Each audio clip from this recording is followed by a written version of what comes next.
ഒരിക്കലും ഈ ഉപ്പിലിട്ട മാങ്ങ പൂക്കത്തുമില്ല. ഈ മാങ്ങയുടെ ക്രിസ്പിനെസ് ഒട്ടും കുറയാത്ത രീതിയിൽ ഇതെങ്ങനെയാണ് ഇടുന്നതെന്ന് നോക്കാം.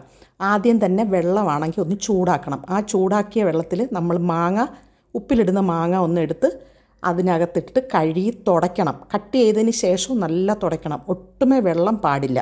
എന്നിട്ട് ഇതേപോലെ അരിഞ്ഞതിന് ശേഷം ഈ മുളകും അതേപോലെ തുടച്ച് വേണം എടുക്കാൻ. കഴുകി തുടയ്ക്കണം. അതിനുശേഷം ഈ കുപ്പിക്കകത്തും ഒരു തുള്ളി വെള്ളം പോലും പാടില്ല. എന്നിട്ട് നമ്മൾ കട്ട് ചെയ്ത മാങ്ങായും പച്ചമുളകും കുറച്ച് കാന്താരിയും കൂടെ ഉണ്ട്. ഞാനിവിടെ ഓൾറെഡി വെള്ളം ഉപ്പിലിട്ട് തിളപ്പിച്ച് വെച്ചിട്ടുണ്ട്. അതേപോലെ കല്ലുപ്പ് പൊടിച്ചതാണ്. കല്ലുപ്പ് വേണം ഇതിന് യൂസ് ചെയ്യാൻ. എന്നിട്ട് വെള്ളം ഒഴിച്ചു കൊടുക്കണം. അതിൻ്റെ മുകളിൽ നമുക്ക് ആവശ്യത്തിനുള്ള വിനീഗറും കൂടെ ഒഴിച്ചു കൊടുക്കണം.